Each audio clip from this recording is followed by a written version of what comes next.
Good afternoon, everyone. This is Joanne Dunal Cardenio from J's Tailored Company. And recently, I have received a call asking me to have a talk about termination of employees in management, together with addressing undesirable behavior. One of the many awkward conversations for all managers is giving a piece of bad news. At the peak of this list stands employee termination. This is the case because termination is the worst case scenario for every worker. So, as an HR, you must handle this delicate situation as gently as possible. The process of officially ending someone's job at a company refers to termination. Employee terminations fall under the responsibility of management and human resources personnel. Employee termination is often the last step in an unsuccessful attempt to help a worker meet work standards. Now, let's have a look at a few of these types. First is the voluntary termination. In this type of termination, the worker takes the initiative to leave the company. A decision as such can be for many professional or personal reasons. For example, it could be a toxic work environment, lack of growth opportunities or employee development, personal problems, and many more. Second of this type is an involuntary termination. It is an event wherein the employer removes a worker from employment.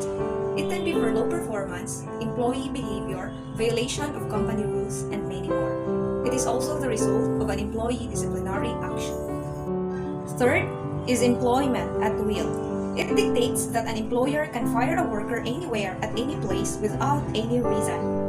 Here, an employer need not give any reason to the leaving employee. However, employers must document the reason for themselves to fight or prohibit any discrimination case should it arise. The last for its type is mutual termination. This termination arises when both parties conclude that they are not a good fit. This type of termination is a lot less messy since it is a decision both parties agree on mutually. Since we are through with its type, at this point, let us tackle the causes of termination from an employer and employee viewpoints.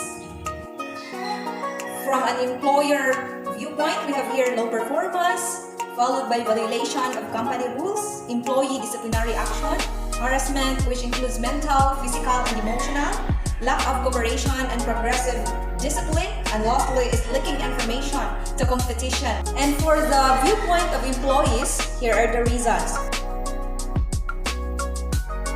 Lastly, we have here the steps leading to an employee termination. First is the reasons for termination. This is the area wherein you are going to specify the acceptable reason for termination beforehand. Next is the termination policy. In this area, the policies must dictate the grounds and the procedure for the termination. Here you must get all the workers' signature for the agreement and as a consent for the policy being made. Third is the employee review process. This is the process that helps you decide whether firing an employee is necessary. It looks for performance reviews, employees' behavior, and an initiative of the worker to connect situations. Fourth is to inform the employees. It's like calling a private meeting and breaking the news gently. Fifth is the severance package or the unemployment compensation together with the health insurance that the employer gives to his or her leaving employees. Number 6 is proper send-off. This is bidding farewell messages and giving constructive feedback to your leaving employees. Now, let us proceed to the last part of this talk, addressing undesirable behaviors in management. Number 1 is to use a positive response. This is in the form of support, reinforcement, encouragement, as well as coaching. This ways has less chance of creating complications through generating adverse reactions and other behavior problems. The support refers to working alongside and providing assistance to the workers. You will help the employees complete the task, but he or she still contributes. Reinforcement, on the other hand, uses a reward in which it encourages the behavior once a task has started or is completed. It can be provided without people expecting it after showing their own internal motivation and get the task done.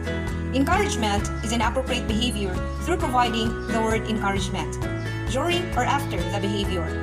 Example is, everyone is doing so well at keeping the camp clean of trash. Well done, thanks for remembering to put your trash in the bin. And lastly, coaching, as the word suggests, this is supporting by providing one-to-one feedback. It might take place away from others, so it remains private. In coaching style, you demonstrate required tasks, you make suggestions, you provide advice, and discuss areas for improvement. I think that would be all for my talk for today. Thank you for sparing your time and listening and watching this video. This is Joanne Cardino once again, saying you a happy and blessed day.